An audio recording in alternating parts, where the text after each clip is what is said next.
નથી આવે ઘણો ફાયદો થાય ખૂબ। મારા ઘરે સુખ સમૃદ્ધિ અહીં આવવાથી વધી ગઈ છે। મારા ઘરે કાળ કંકાસ હતો એ પણ અહીં આવવાથી મારે બધું સારું થઈ ગયું છે અને અહીં ઘણા ભક્તો આવી રહ્યા છે। આજુબાજુના ગામડાઓના પરથી ઘણા બધા લોકો આવી રહ્યા છે।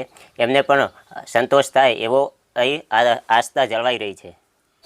જય સિદ્ધિમાં હું આ કોઈ મંદિર ઉપર 3-4 વર્ષથી આવું એમ બધી વાતે કમ્પ્લીટ છે અને બધા જે મહેમાનો આવે એને પણ કમ્પ્લીટ બધું છે।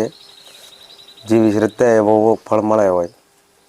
આ ધામ માત્ર આશીર્વાદ આપવાનું કેન્દ્ર નથી પણ સામાજિક સુધારણાનું કેન્દ્ર પણ છે। વ્યસન મુક્તિ વીર મહારાજના આશીર્વાદથી અત્યાર સુધીમાં 66થી વધુ લોકોએ દારૂ જેવું જીવલેણ વ્યસન છોડ્યું છે।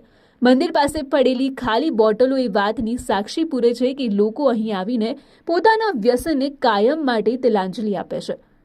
ભુવાજી પોતે એક કલાકાર છે અને તેમની આવકનો મોટો હિસ્સો ગૌશાળાના નિભાવ માટે વાપરવામાં આવે છે। શ્રદ્ધાળુઓ પણ પોતાની માનતા પૂર્ણ થતાં ગૌશાળામાં દાન અર્પણ કરે છે।